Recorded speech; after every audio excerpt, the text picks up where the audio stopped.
Bike and Bible Part 1 by M.B. as told to Kathy Lichtenwalter.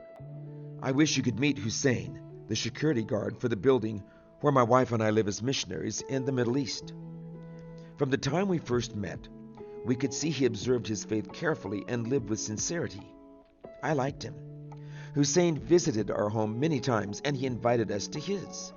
We often conversed about the simple things in life and even sometimes about spirituality. At our initiative, he graciously joined us in prayer. As our friendship grew by God's grace, we sought to take a new step in our friendship. We began to pray for the right moment to give him a Bible. One day I noticed that Hussein was upset. He impatiently explained that his bicycle, his only transportation to work, had been stolen. He was preoccupied with trying to find a bicycle to borrow. That's the day I began praying for a bicycle for my friend. Several months passed and we received an unexpected gift of $40 US. I was puzzled. It seemed like God had sent the money directly from heaven.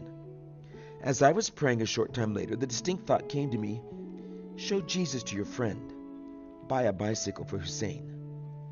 I set aside the $40 and began adding to it.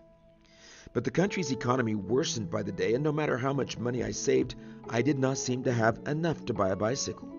But I kept praying and saving. I also went to many second-hand bicycle shops.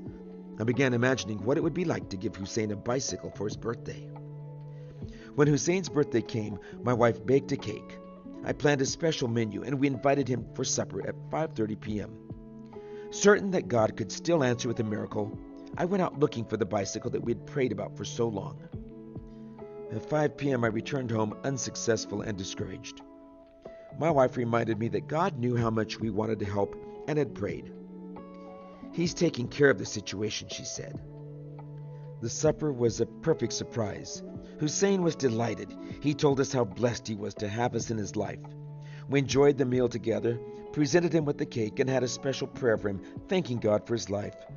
But we had no bike, no gift. The next day, still searching for a second-hand bike, I was startled by an online post indicating that a Russian man had listed a bicycle for sale only 10 minutes earlier.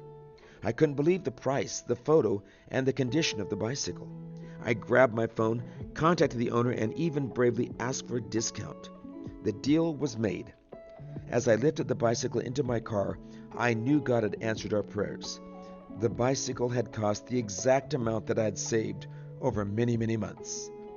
The mission story concludes next week.